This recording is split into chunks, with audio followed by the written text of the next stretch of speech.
It's 8 a.m. Live, local. Your Fox 29 Morning News starts now. Well, it seems that that's the one example today of all the things where prices have been rising of late. A lot of us are working on our finances, trying to save more money. Last week, we were talking about the first part of the process, typically cutting costs, and today we're going to talk about adding some income. Joining me with some insight on this is author and attorney Shari Olefson. Thanks for coming back by. Thanks nice for having to see me you. again. So yeah, we have to afford orange juice, it seems. So once you sort of trim the fat, per se, from your budget, how do we add a little bit more income? Well, there are several ways. The one we're going to talk about today is through direct sales. Now, we've heard of direct sales in the past. That's where folks actually market products and services to people directly without a conventional storefront. And it's actually, if you think about it, one of the oldest forms of sale.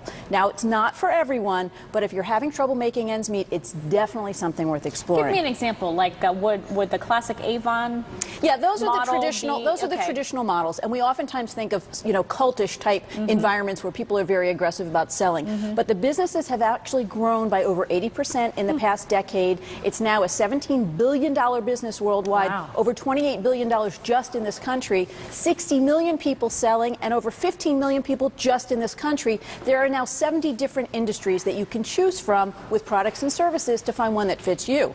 Now, who would this work? Who might this work for, Shari? I mean, most folks are struggling as it is just to get through their normal 9-to-5 work day and get the kids off to school and homework done and everything else. So how do you add this in? Well, you actually just hit the nail on the head, because the biggest benefits of this type of business is you do have that flexibility. So you can choose your own hours. Most of them have very low startup cost. You can work from home and basically do as much or as little as you want. But you do have to watch out. There are some scammers out there. This industry is specifically sort of known for that. You have to pick the right product, because if you don't pick the right product and you're not comfortable, it's just not going to work. So investing in that research up front makes a lot of sense. And can you really make a significant amount with this? Absolutely. I mean, is it worth the time? It's so funny, Lauren. My secretary actually came in yesterday as I was writing some notes for today, and she gave me a gift. Yesterday was my birthday, so she gave me a birthday gift. Thank you. And I looked at it and I said, "Is this from a direct sales company?" And she said, "Yes." And I said, "You do direct sales?" And she said, "Yes, I've been doing it for 20 years. You never would have imagined. She's not an aggressive, pushy person,